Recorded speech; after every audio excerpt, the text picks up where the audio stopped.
Hey, and welcome back to another episode of Up the Vibe. And today I have the pleasure of having James Iandoli on to discuss CE5 and UFO disclosure. James is the host of the YouTube channel Engaging the Phenomenon and also has played an influential role in the growth of CE5. Hi, James. How are you doing?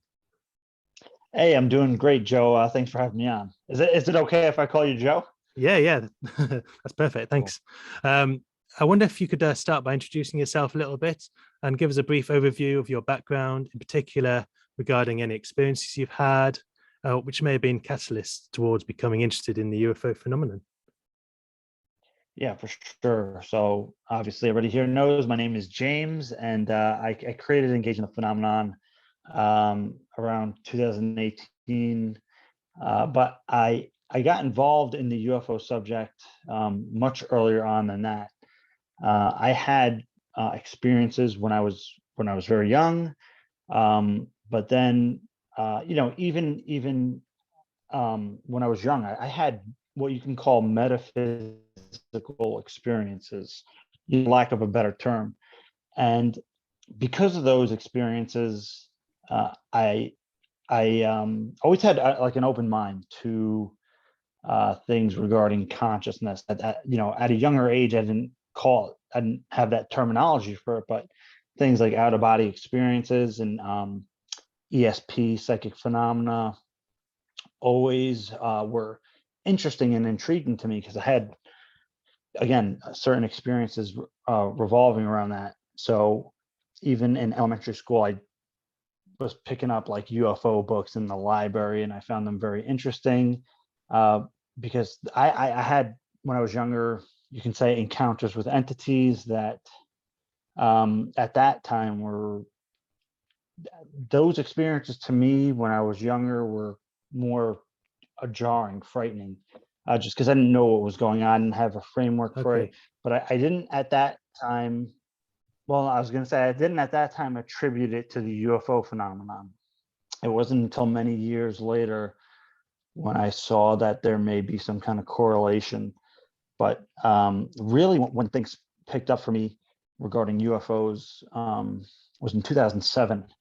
And in 2007, I had a series of experiences over the course of a few months that were very profound, and I could no longer be like a passive kind of interest as far as UFOs. That's when I had to, quote unquote, engage the phenomenon and be directly involved. And at that point in 2007, I got directly involved with getting online in the research communities. And that's how I ended up finding the Disclosure Project and CE5 and getting very involved in that. But if you want me, I can unpack some of that if you like.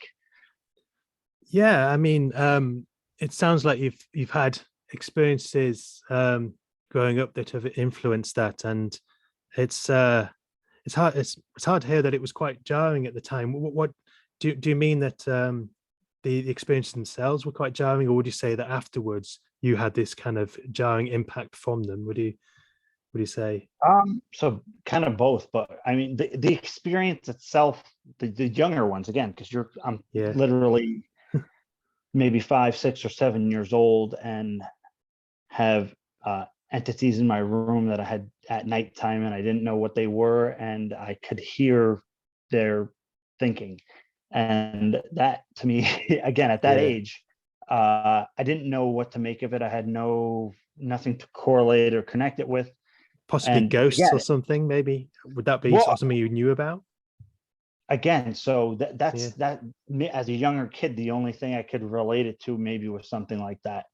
I didn't have any kind of context to understand it. So the experience itself, I mean, the intelligence or the entities were not threatening in any way, but I didn't, I'm a Hmm. kid alone in my room and have this experience and I didn't know what to make of it. So it wasn't, again, it wasn't a threatening experience or an abduction experience or anything like that. It was just out of the ordinary. And, Yeah. again, I didn't know what to make of it at that But you age. sort of over the years you sort of pieced it together, and here you are now being, quite a lead inside the whole kind of C5 and the UFO disclosure. And so, how did you hear about CE5? I think you said to me privately that you've been involved for about 15 years. Is that right? Yeah. So I had a series of events in 2007 that occurred. I've done some videos on my YouTube channel discussing this, but I can give you a short or long version if you like. Do you want to hear that kind of sequence, or it's up to you? Just keep going with the long version as much as you can, as much as you would like to give. I'd like to hear. Sure. So this is in 2007, and at 2007, I'm 20 years old at this point in 2007. So I had an interest in UFOs at this time already. Again, like I said, and even meditation and consciousness. I had already been meditating for a few years now. That's something I just picked up on my own and made sense to me. It just was something that, I don't know, that clicked with me. But I was at work, and I was working overnight shifts at that time. And one of the employees that I was working with, very very regular guy. He was not into anything like UFOs or consciousness. He was kind of very stoic and skeptic, as I learned in my conversations with him, but a very nice guy. So, one day in the morning before I left, because I left that shift at 8 a.m. So before I left my shift, he said to me, "Hey, did you hear about the UFOs in Mexico?" So I kind of thought that was weird, that of all people that he would ever say anything about anything like that. So I said no, because I didn't. And I was like, that's kind of weird, but I just shrugged it off, finished my shift, and started driving home, went home. And then when I got home, I went to sleep, and I had this insane kind of dream about, it was in the dream, I was in my old neighborhood driving, and again, this is a dream. There was a UFO just right above my car. And this is my old neighborhood while I'm driving in my dream. And the UFO must have been like 15 or 20 feet above my car. And the UFO was actually bigger than my car. And it was like this electric orange. And there were all these electrical sensations. And I could actually feel the electrical sensations in my dream. And again, this is a dream, so I'm very reactive, and I'm just trying to drive away from it. I'm like, oh my God, and again, very reactive. It's a dream. And I just snapped awake, like you kind of wake up from a dream. You're just like, whoa, what just happened? Mm-hmm. And somebody comes into my house, a family member comes into my house, and now it's about 3:30 in the afternoon. And they say, "Hey, did you hear about the UFOs in Mexico?" And I was like, okay, screw this. This is just too much at this point. That, this person at my work said something. I had this just really bizarre dream. And now this family member said something to me about the same exact sentence. So, and was there So something going on at the time within the news about the UFOs in Mexico? Or was that just honestly, I completely didn't even look. I didn't even look, honestly. Yeah. But it's And bizarre. The synchronicity there just kind of felt well, right. too. And there you go, the synchronicity. And again, I didn't even pick up on that synchronicity aspect until really years later. And I mean, in the moment, I know this is like too much. This is kind of like overwhelming. That the whole sequence of events was more bizarre to me. Well, and then here, let me go. So after this, the family member said to me, "Did you hear about the UFOs in Mexico?" I'm like, okay, screw this. There's a Chinese place down the street from me. I'm going to go in my car. I'm going to drive there, and I'm going to go just get Chinese food, wake up, and then maybe go to the gym or something. So I get in my car, and again, it's like 3:30 in the afternoon, perfect, clear sky. And it's either spring or summer at this point. So it's like warm outside, clear sky. And I'm driving, and then I'm driving less than 200 feet of driving. And I look up in the sky, and I just see a fireball completely stationary, and it looked pretty large. So it was either very big or low. I tend to think that it was just lower in elevation. But as soon as I saw it, I thought to myself, that's an F in UFO. And as soon as I thought that, it started to move because it was stationary. And I was like, holy crap. And that's really when everything hit me like a ton of bricks. I was very elated and excited, and just like, again, I was just like smashed by this whole thing, trying to, like, I couldn't even at that point wrap my mind around it. I was still taking everything in. And I tried to chase the UFO, and it just. But this sounds like you're in quite a public areas, and there were other people seeing it, or do you think it was just an experience for you? I was in my car and I was trying to chase it, so I don't know if anybody else ever saw it. So the whole thing from when I saw it to trying to chase it probably lasted a few minutes, until it just went out of the way. It was just literally like a fireball. Not even like plasma balls like you see. It was literally, it had a different quality to it. And again, I tried to chase it, and it eventually got out of sight because it got behind different objects, and I no longer saw it. And I just went back home at that point. I didn't even get the Chinese food because I was so blown away. And so that was the first kind of event in a sequence. So that was the first thing, and I was very affected by that, even that event. And again, I was already interested in UFOs. I was already practicing meditation. So, can I ask, on the meditation side, were you doing like anything like binaural beats, or was it I was doing anything and everything.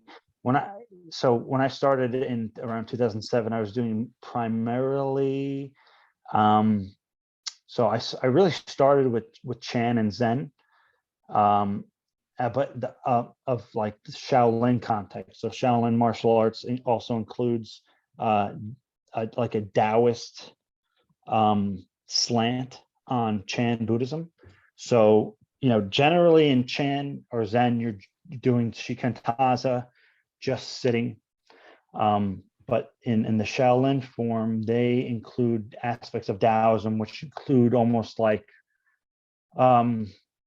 breathing exercises and energy exercises. So what you can almost consider a type of pranayama or even tantra, because there's visualizations to it.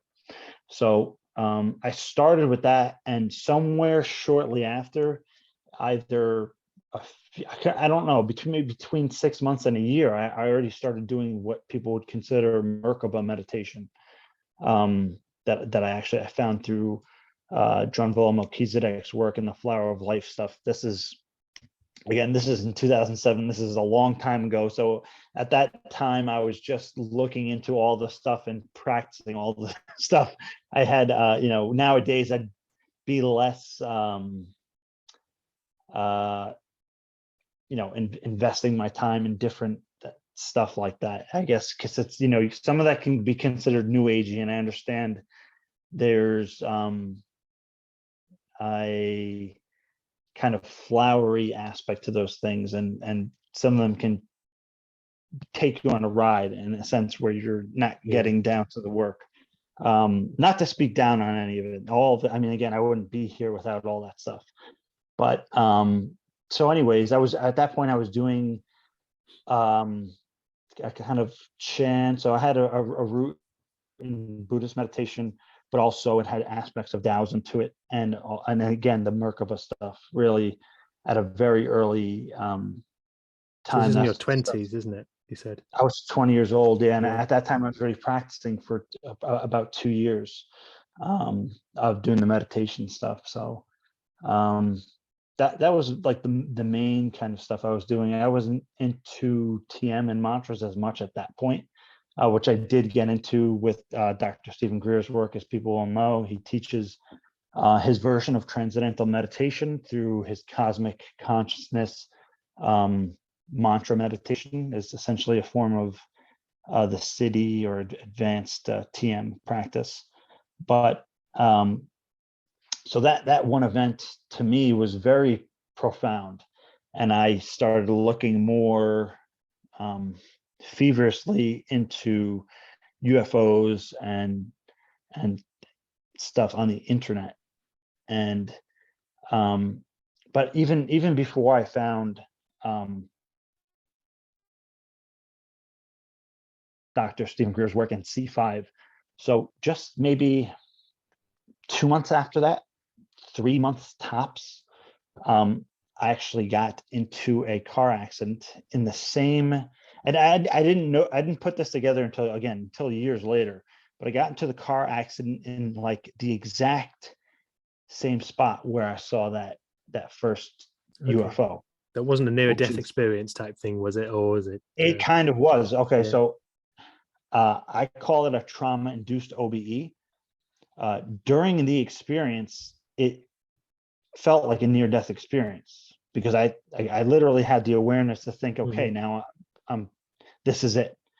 And so I had this car accident and this profound experience that I would equate to a near-death experience. Obviously, it wasn't a true NDE, but it had a very profound effects in very Sure. similar ways, and it's very similar in the way people describe it in certain contexts. So, James, can I ask you? Yeah. In light of these experiences, I mean, one of the theories that's emerging, obviously, you know, familiar with the work of Joseph Burks. Joseph is very set in his theory that he believes it's entirely possible that people are selected. And then obviously you've got the star seeds theory as well, that people are actively selecting to live this life. Where do both of those theories, in light of your own experiences, sit with you? Okay, yeah. So that's I personally, what I like to believe is that I don't know. I mean, there's a lot of different ways you can look at that. I just have to say, in all honesty, that I don't know. I'd like to know, but I also like to think that it's more of a choosing, right? I think that even on a very subconscious level, people have an inclination for these things to happen. Of course, there's going to be things where you hear people have negative experiences and what have you, or things just don't work out the way. Even if people are practicing meditation, there's certain meditative experiences that are disturbing to people, and the fallout from that isn't always rainbows and butterflies, so to speak. So even something like practicing meditation can have unstabling effects to one's life. And just in the same way, it's possible with contact experiences that it doesn't go the way that you intended to, or what have you. So I'd say it's different for everybody. Personally, I think that somebody having these experiences, it's not random. But as to how that process unfolds, is that karma? Is it what people call like the kind of incarnation contract? There's all these different theories. I mean, it would make sense to me that it would happen for a reason. So yeah, I think I can relate to that.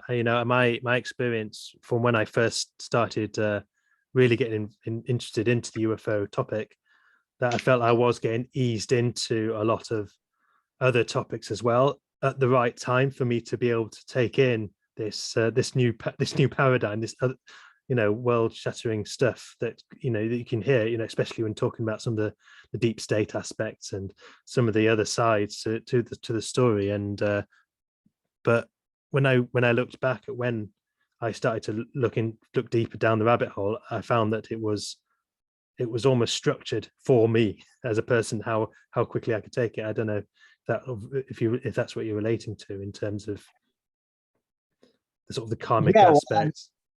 Yeah, and again, it's like almost like what came first, the chicken or the egg. You have people that you would think that if psychic perception is real, or if UFOs were real, or if near-death experiences are real and out-of-body experiences are real, that they would kind of be rare and only a small percentage of the population experiences them. And to some extent that, it's not like everybody's having these experiences every single day, but at the same time, it's curious that it just so happens, and the data that has been collected by the free organization, they're now CCRI, the Conscious Contact Research Institute with Ray Hernandez, and Dr. Joseph Burks has contributed to their books and their upcoming books.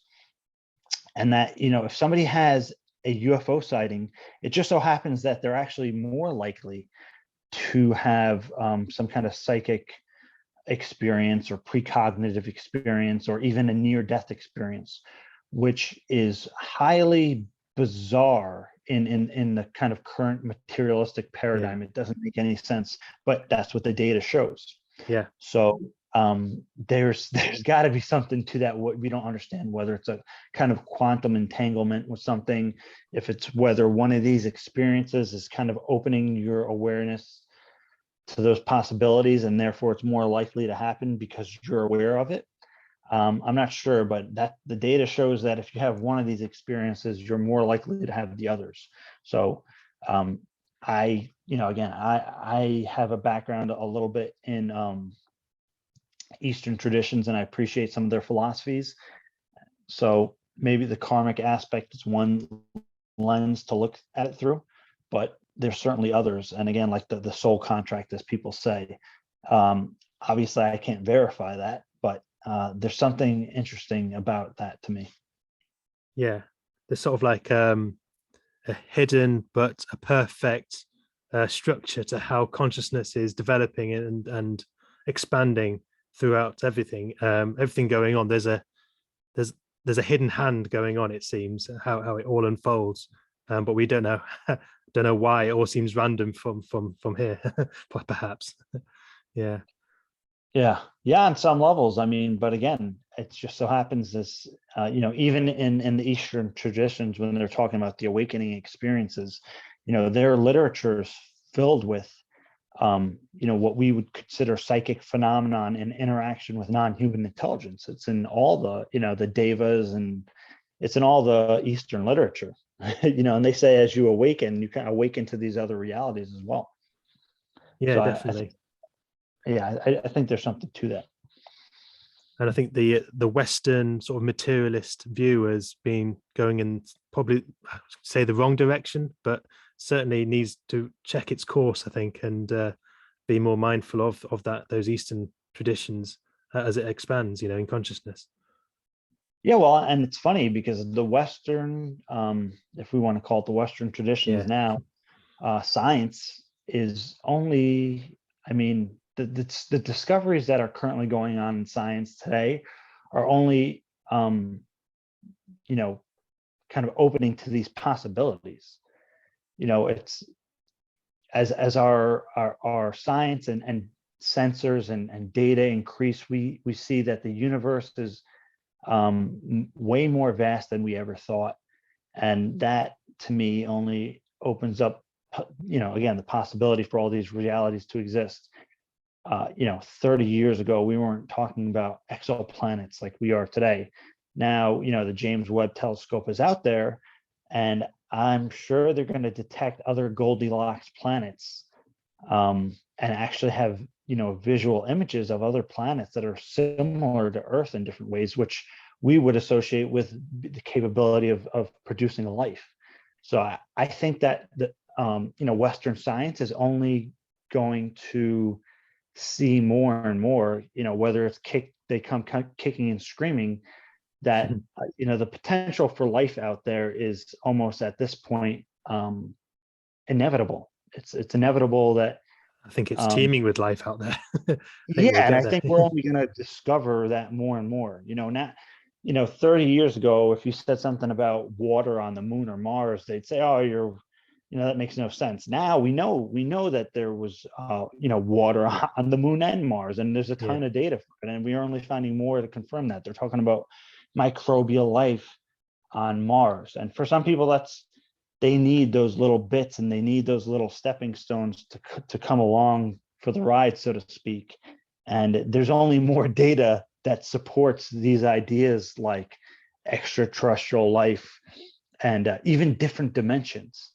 That's the direction that science is going, and it's fascinating to kind of be here and alive for this time, because it's all coming together. And what I often say about contact, especially, but even just UFOs, is that UFOs, it's like the UFO represents the meeting of physics and metaphysics, because we have here a physical object that has been recorded and tracked on all different sensor systems around the world, doing things that we would consider metaphysical or paranormal, meaning extra or supernormal.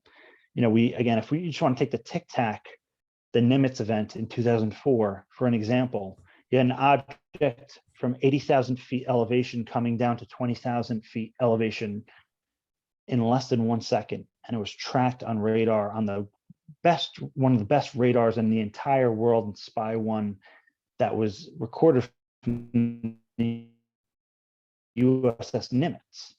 And not only that, then there was real world tasking. Pilots went to engage with the object, and they saw it do impossible things. 2 pilots went on after that, saw the object and recorded it. So you have all this data looking at this object doing impossible things. And that's one example of hundreds that have been recorded, even just by the US military, of these objects doing the impossible. So what that's telling us is there's more to physics than we currently understand, because it's not like they're using magic. They're seemingly utilizing some kind of technology. Yeah. Just the technology we don't understand yet. Exactly. It's like going back to the caveman days and showing them an iPhone, Yeah, exactly. Same concept. Absolutely. Yeah. So that's where we're headed. Oh, of course. I sometimes, it seems to be going slowly at times, but I do know when I look around and seeing things explode around, I know that it's going to go in one direction. I know that we're not going to get to a point in the future where everyone is like UFOs or crazy people. The narrative is changing, the mindset's changing. I'm seeing it happen, and I can't wait for it to happen. But at the same time, I'm enjoying the journey. So maybe there's a good aspect to the fact that it is taking time, and we're learning more and more, year on year, and getting to know more about what this universe offers. It does seem endless, and we're only just scratching the surface right now. It's James, can I ask you, because I'm sure there are going to be an awful lot of people listening to this in the UK that totally resonate with what your journey and the things that happen to you. If knowing everything you do now, what would your advice be to people that are awakening at the moment, or going through this evolutionary cycle where they've suddenly woken up to this, they've suddenly woken up to the consciousness stuff, and they're going through at the start of this journey? What would your advice to them be? The awakening thing is I think particularly interesting, and I think really when during any kind of awakening, even if you're involved in contact work, I think one of the most important things you can do is to ground yourself, in your life, in your practice, and be sure. I want to say be sure. It's always good to have a discerning mind. So there's a lot of information out there, some better than others, and we can't verify everything. So it's good to determine what what the evidence supports. And again, being grounded is very important, because when you're going through an awakening, it can be unsettling and for some. I think I can relate to that. Maybe you could elaborate on what you mean by grounding. So kind of having I'm trying to think of the right terminologies to use. So again, to be grounded, I would say if you're practicing meditation, in your practice. Incredibly important to differentiate between what you know for sure, what you know through direct experience, and what is a theory. Even if the theories are something that are attractive, or that you believe that this theory is probably true, it's good to know to yourself, I think that's probably true. I can't prove it. I don't know it's true for sure, but I think that there's something to that. But you know, I mean, so you have kind of center of gravity. This way, if X, Y, or Z turns out not to be true, or evidence comes up where that rabbit hole didn't work out, you're not you know, shaken by it, because your foundation, you know, your foundation, you know, through your direct experience. So that's kind of what I would say for your grounding. You know, Yeah, know it's what quite you hard know. to And explain, but I can definitely relate to it from my own experiences when hearing about some of the stuff that's been going on in our history that's not easy to listen to. And I can definitely say that there were moments where I would feel a bit almost not out of body, but kind of not grounded, not part of this world. I didn't know where the ground was with regards to what my reality was, just for short moments, and it was quite unnerving. So I had to practice and sort of settle and come back to myself and know that things were things were going to be okay, I guess, as well. But yeah, I yeah, can relate to that. yeah. So that's kind of what I mean by that. Yeah, it's just to be grounded, basically.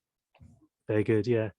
I wonder if I could just talk a little bit more on the sort of CE5 side of things, and go through a little bit on your preferred ways to conduct the CE5 when you've been doing it for quite a while. So have you changed? Have you do you use the app tool that Stephen Greer has? Do you use a puja? What sort of things do you do? Yeah. So I've over the years kind of subtracted to the kind of bare minimum. And I've experimented with all different types of CE5. And, you know, from when I first started CE5, I was doing like everything that's CSETI recommended for CE5 field work. You know, they do the sound, light, and thought. So, you know, they were recommending you use some kind of lights, maybe not lasers. It depends on your area. So I'm just saying this is a legal disclaimer. Yeah. Careful with the laser stuff, although they do have their place. You know, never shine a light at an object in the sky directly. But again, so they're using light signaling. They're using the radios to broadcast tones and meditation, Stephen Greer's coherent thought sequencing. And so when I first started, I was doing all that like on every day, basically. I was doing all the so-called CE5 protocols that were designed by CSETI. So over the years, though, you know, I worked with all different groups, especially with a group in upstate New York, and they did things, you know, they kind of had their very much own way of doing, and we would experiment with a lot of different things. But so over time, I would find myself just trying to see what would work. So nowadays, I literally, what my CE5 nowadays is almost nothing like, you know, at least if it's a solo CE5. If you get together with a group, it's nice to have, I don't want to say, you know, you have the different things that you can do, because it is actually a very good group building activity to build coherence.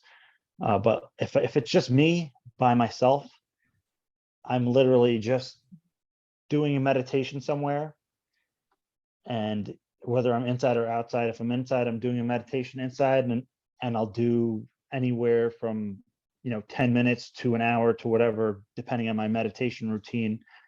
And going through my own kind of CE5 process that does not include CTS or anything like that. And I made a video called Meta Contact. And that actually describes what I do the most.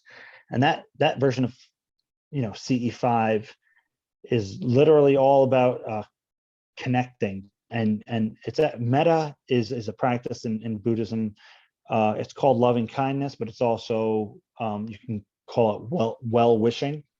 And let's not And confuse it with Meta that of Facebook.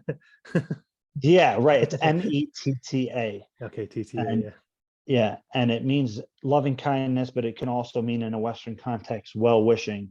But I kind of do something where I put myself in a state of well wishing and gratitude with the intention to connect with UFO intelligence, for lack of a better terminology, and to invite an experience or interaction. And I'll do that whole process that I do, and that's all I do. I don't use lights or lasers. I don't use any tones or sounds because you don't need it.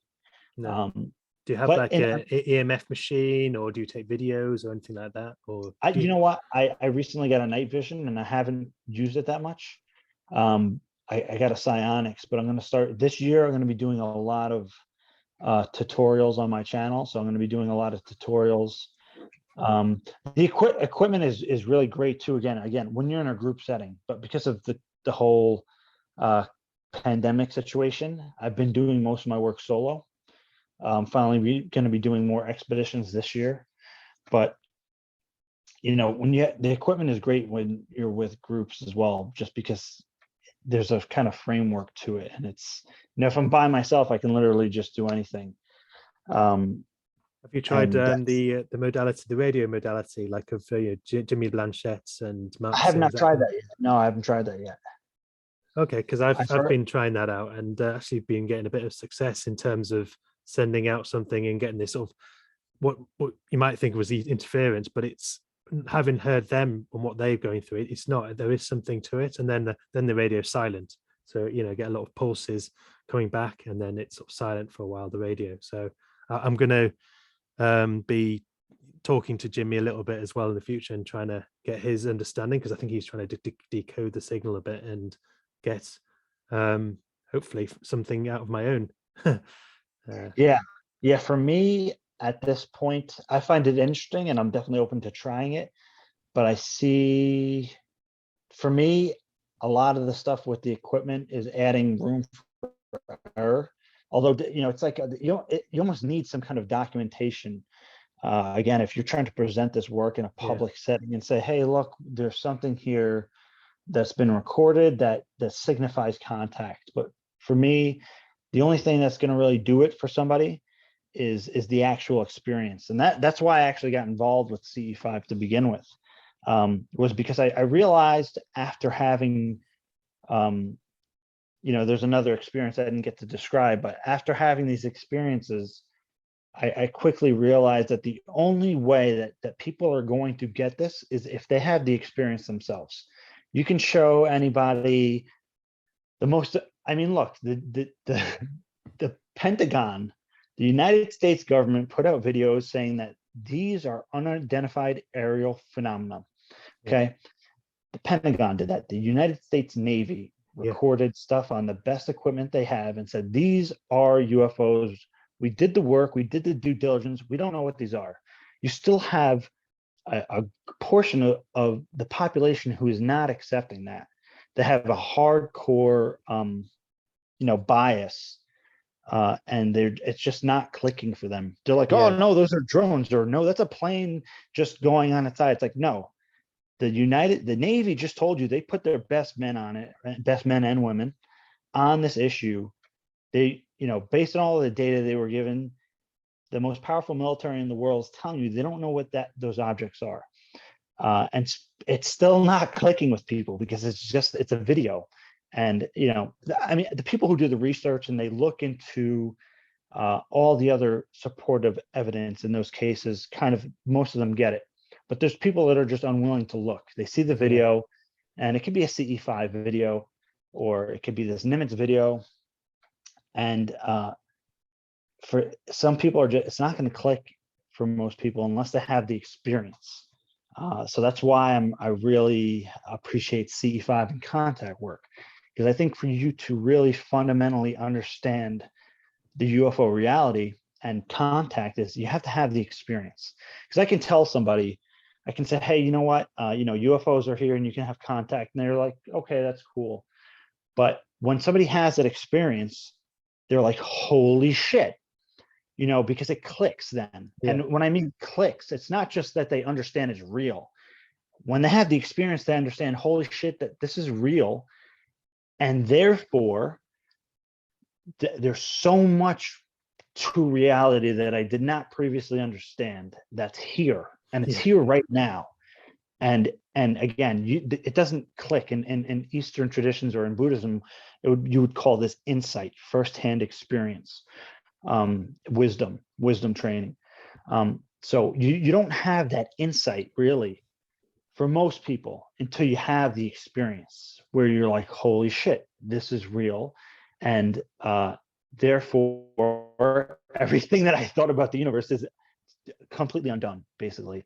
Yeah. And for most people, that's not going to click without the experience. Definitely. It's such a profound thing as well. I wonder, and just going back a little bit to what we were talking about earlier in terms of a guiding hand that we're not aware of, but it's influencing the shift in consciousness. And I wonder if there's a protective layer of their consciousness that's sort of blocking their cognizance to go through the process of saying what this means for them, for reality itself, and that they're not ready yet. So if you say to someone, have you seen the Pentagon video, and they say, I don't believe it, you just got to maybe allow them to wake up in their own time, because not everyone's ready at the same time. Yeah, and I'm all for that. I don't think that you should force this kind of reality on anybody, and maybe that's, and I don't want to be a proponent of any of this, but maybe that's the reason for the secrecy, that it was determined in 1947, at least in Roswell. They were like, people are not going to be ready for this. Again, maybe if the government told them from the very beginning, we wouldn't be having these issues. We wouldn't have these problems. So it's like a catch-22. Yeah. The whole world could have lit on fire when they let this thing out, or we could have been in a different world. There's no way to know now. But that being said, we're in the situation we're in now. There was a cover-up. People that are within that mechanism are now kind of what's the word I'm looking for? Defecting from that, oath of secrecy or whatever, the like the official denial. And now people are starting to come out of the woodwork one by one. It's one after the other. You have John Ramirez now, who's a former CIA officer for 25 years. Guy's an experiencer. And, he's somebody who's coming out and trying to support disclosure and even contact. So yeah, his recent interviews on UCR, when he talks about reptilian bloodlines and Saurians and things like this, he realized that these, I don't know, he must have been allowed to say that. So the structure around keeping these people from not saying what they want to say is loosening to the extent that he can say something like that. Yeah. Well, because I think what the big thing was, and keep in mind, when Dr. Stephen Greer was doing the Disclosure Project, there were attempts to interfere with what he was doing. There was surveillance, and there were threats, and there were all that. And we probably wouldn't be where we are today without Project Starlight, CSETI, and the Disclosure Project. And then again, same thing with To the Stars Academy. Love them or hate them or whatever, we wouldn't be in this current setting without all those things unfolding. And keep in mind that Tom DeLonge was a student of Dr. Stephen Greer in several regards. Not only did he go out in the field with him and stay at his house, and did Dr. Greer expose this information to him, and kind of the mechanism of speaking to insiders and having them speak publicly. So we wouldn't be where we are now without all that unfolding. I know, but there's a lot of disagreement sometimes about Stephen Greer and Tom DeLonge and all these people, but we've got to remember that they've offered, as you say, a huge service to this to this disclosure. And they're people, but what they represent is something bigger than just the individual. And because all that has been done, and again, people like Dr. Edgar Mitchell and Leslie Kane, Dr. John Mack, who's a Harvard professor, put his neck out there to talk about experiencers, almost lost his tenure in his job. They tried to crucify him. He won the case thanks to people like Daniel Sheehan. But there's a lot more people defecting. And I think the reason for that is because they realized that this mechanism of secrecy was self-perpetuated, and that if one person would step out of line, they'd get put in line real quick. But when this whole thing started coming apart, I think they realized the imaginary power, kind of like a Wizard of Oz effect, that these secret keepers had. Like, I think people were very afraid to defect because they don't know what was going to happen to them. But now, as we see the whole thing becoming undone, it's obvious that they do not have the power that they were that people assume that they did, because the thing's coming apart right now. And it's not, we had Representative Andre Carson, who's on the Senate Intelligence Committee.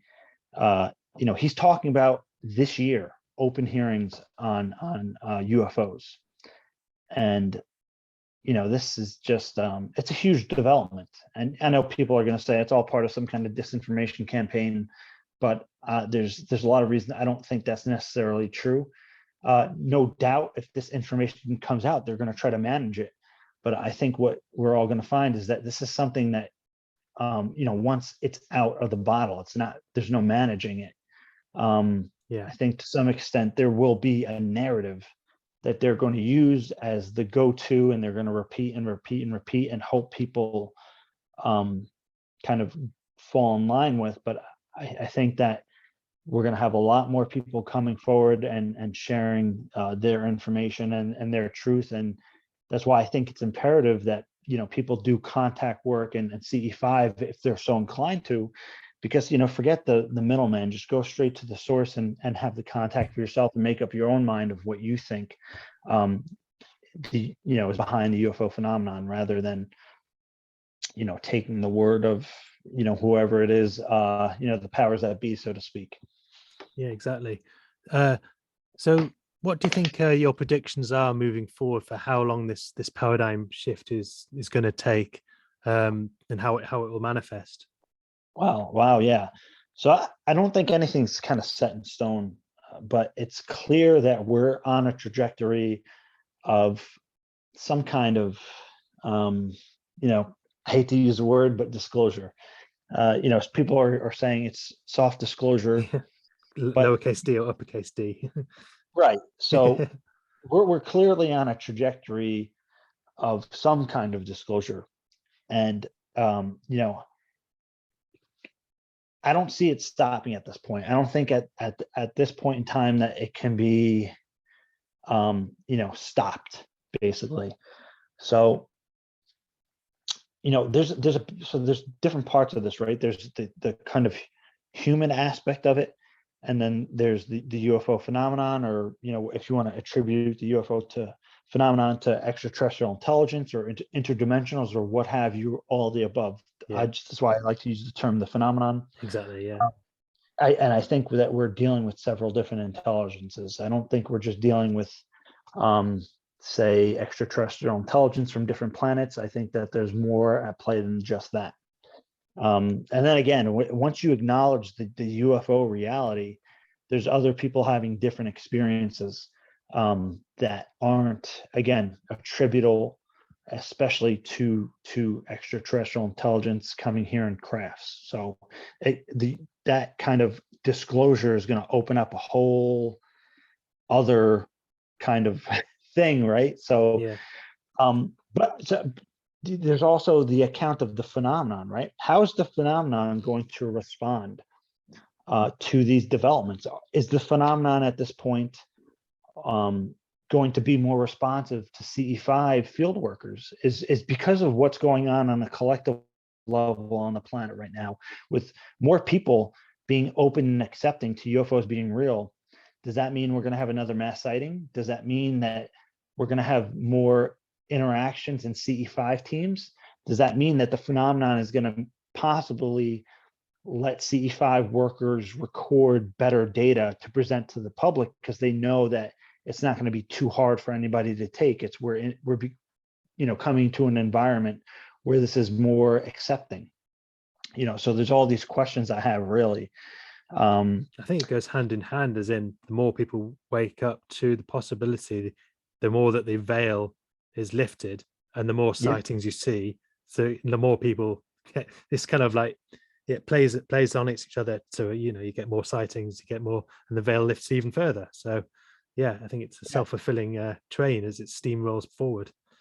Yeah, I think so. And think about it, even what James was saying before, 20 years ago, or even let's just say when I started the first CE5 groups on Facebook, I had like 200 people on there, and most of those people were working group coordinators.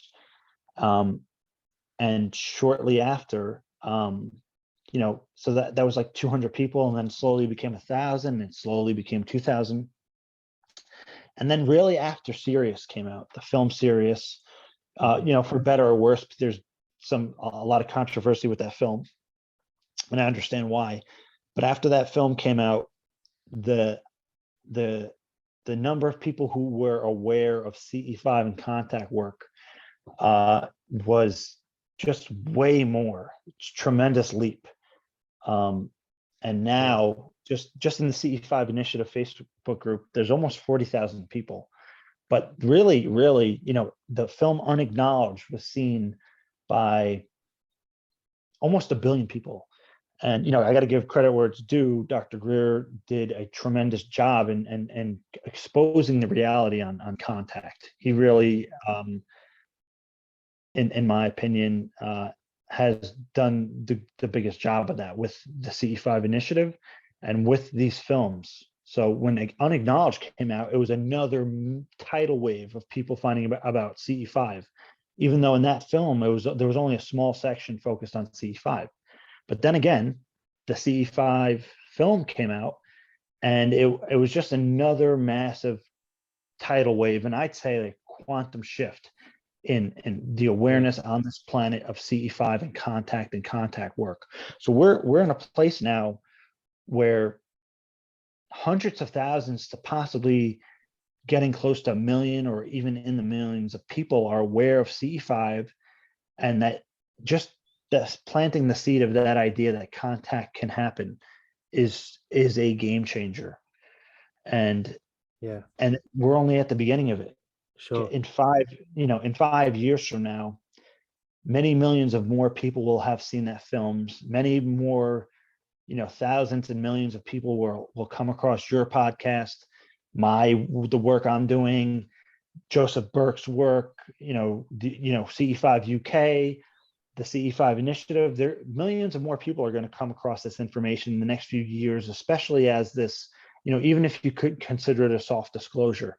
Even if it is a soft disclosure, more people are accepting to the UFO reality, and in turn are going to go looking, and they're going to find stuff like CE5. Not all of them, but some of them are going to be interested enough and have that calling to say, oh my God, you can do contact. And again, not everyone, but some people are going to have that calling to get involved with the work. And I think that's going to create a massive shift in how this kind of stuff goes down. Yeah. And of course, in conjunction with that, we've also got things like the Galileo project from Avi Loeb, and also UAPX, all the things going on with the DNI report that came out, and all the stuff that went on with the Gillibrand amendment, all that. So there's so many things going on right now. Where do you think it's going to change? Is it going to change from the projection of these people doing CE5 and the general people, or is it going to come from sort of private institutions and their work, like the Galileo project? Do you think which one's going to be sort of leading the way more? No, I think it's accumulative. So I don't think it's one or the other. I think it's the different pieces are greater, or the sum is greater than the whole of its parts, kind of thing. I think that everything together is going to create something brand new, that kind of idea, because it's this thing that feeds off each other. There's this positive feedback loop. because you have somebody like Avi Loeb, who's a Harvard astronomer, and because the people that are signing on with him and supporting his cause, it's giving other people in academia, and not even just the other professors, but the students and the people that are influenced by those institutions, they're being given permission to look in those directions.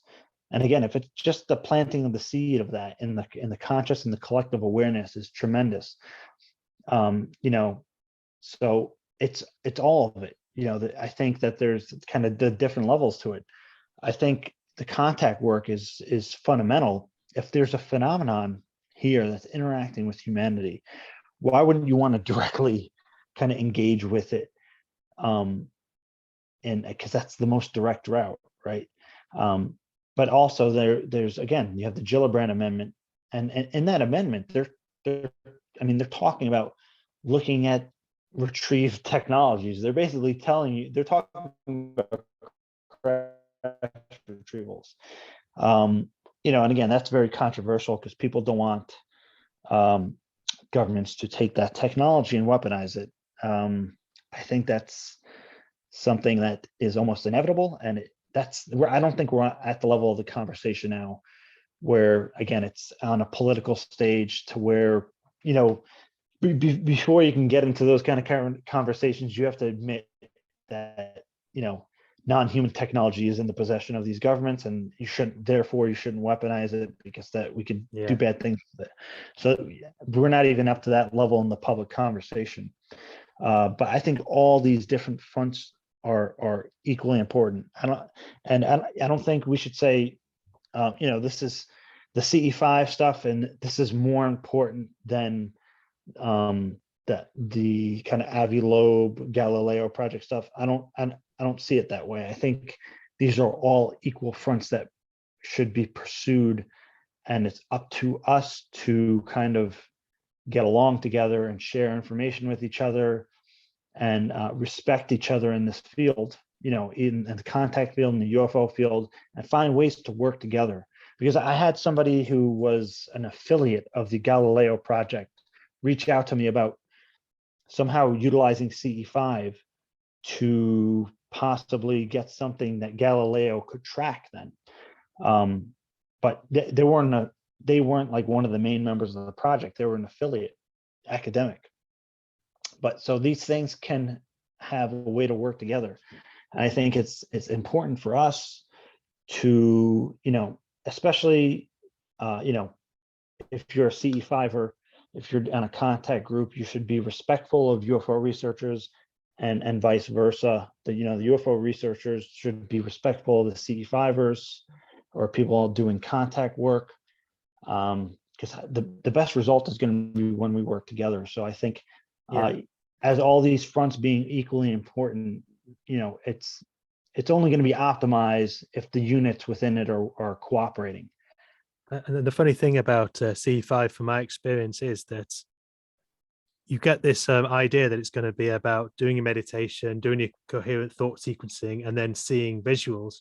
But when I've done field events, I've found that that's only a part of it. It's all about getting together with like-minded people, discussing fascinating topics, learning about meditation, engaging on spiritual concepts, and that there's a whole package there around CE5 that as part of it also you might get contact. It's much bigger than that, and it's about also getting people to be more aware of the differences of opinions, but knowing that for humanity to step forward into the next stage, we have to get along. We have to put aside a lot of our divisions, whether it's right versus left, whether it's vax, anti-vax, whether it's this, that, and the other. It's all about coming together and raising our consciousness, because that is, and that's why I've called this Up the Vibe. In a way, is to,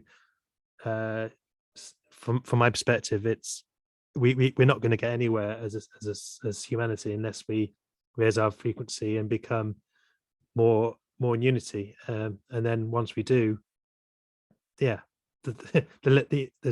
world's, the world's endless. It's limitless. Yeah. Yeah. Yeah. Yeah. And I think it's important that, people realize those kind of things, because again, the kind of like awakening of consciousness, even, CSETI's main phrase, if you want to call it, was one universe, one people.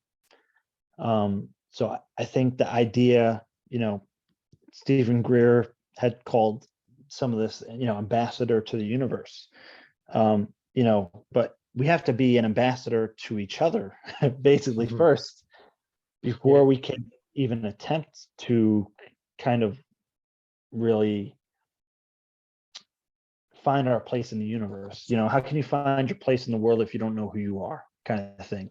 So and that's part of the kind of grounding aspect, I would say, as well. So, knowing yourself, but, being an ambassador, I think that, again, what you're saying, the human collective, I mean, that's one of the biggest parts of the work. What good is, you're having these contact experiences, but if you can't share it with anybody, it's just you having these experiences, and it's not as, I guess, meaningful if there's not that level of cooperation on a broader scale.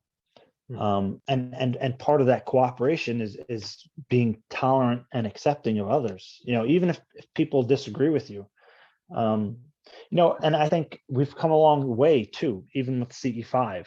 I remember when I was first getting involved with this, I'd have to explain to UFO researchers what CE5 was. They'd say, what's, I'd say something about CE5 on one of the UFO Facebook groups, and they say, oh, what's CE5? And I have to sit there and type it out and explain to them, or send them a video link or whatever it is.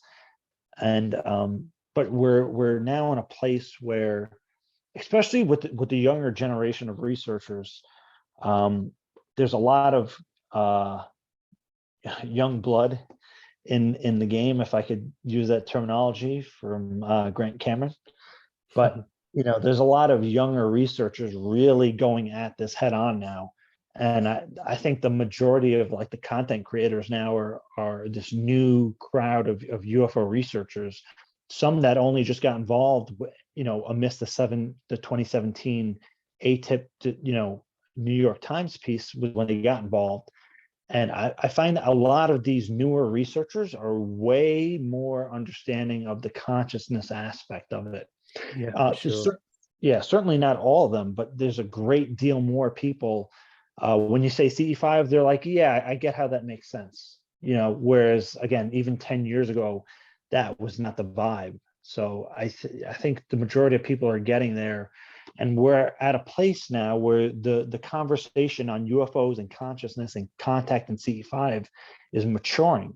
So we need to nurture that and keep that going, I think.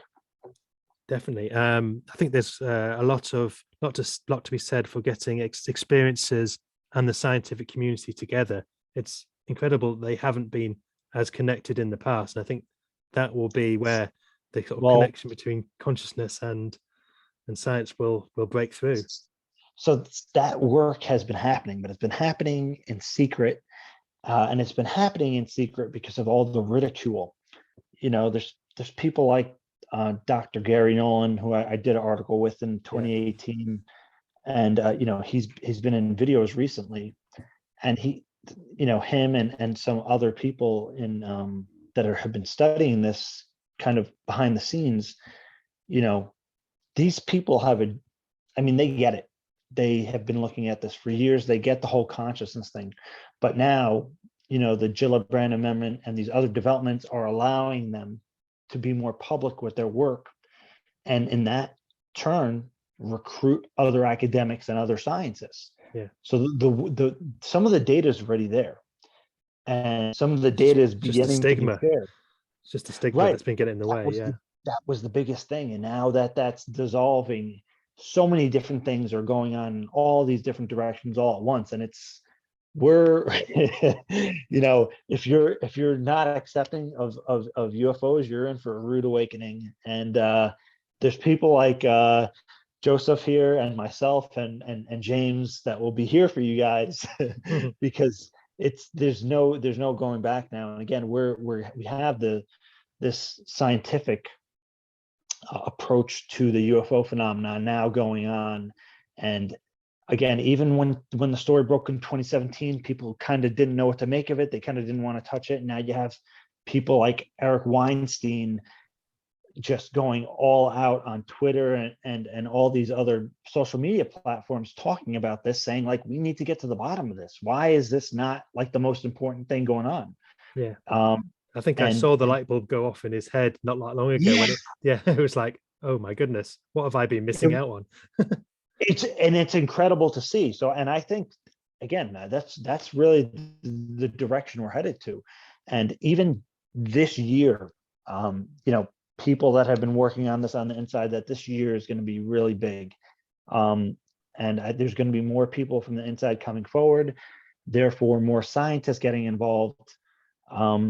So, that the scientific paradigm in UFOs, like we're at the very beginning. And again, you had Deep Prasad was on that guy Jesse Michael's YouTube channel, and he's talking about the relation between UFOs and quantum mechanics and quantum physics and technology and quantum computing, and how you can use these different avenues to explore the UFO phenomenon. And these different people are already kind of setting themselves up to go, full at the subject from those paradigms. And again, Jacques Vallée had been studying the materials. So the materials, the consciousness, people like Dr. Diana Pasulka, who was looking at the religious implications. There's really so much going on, and that the scientific investigation into UFOs is about to hit the forefront in the public. Yeah, for sure. Well, that's a very positive note. I think we can end on that. And thank you very much for your time, James. It's been a pleasure talking to you, and we've talked quite a few subjects there. So hope we can do this again one day. Yeah, for sure. I definitely be open to coming on again. There's always a lot of important things to discuss when it comes to this topic. So I encourage everybody to continue on their journey, keep an open mind, more importantly, an open heart, be compassionate to others even if they might disagree with you, and be willing to consider things. And again, thank you so much for having me on. It's been a pleasure. Thank you so much.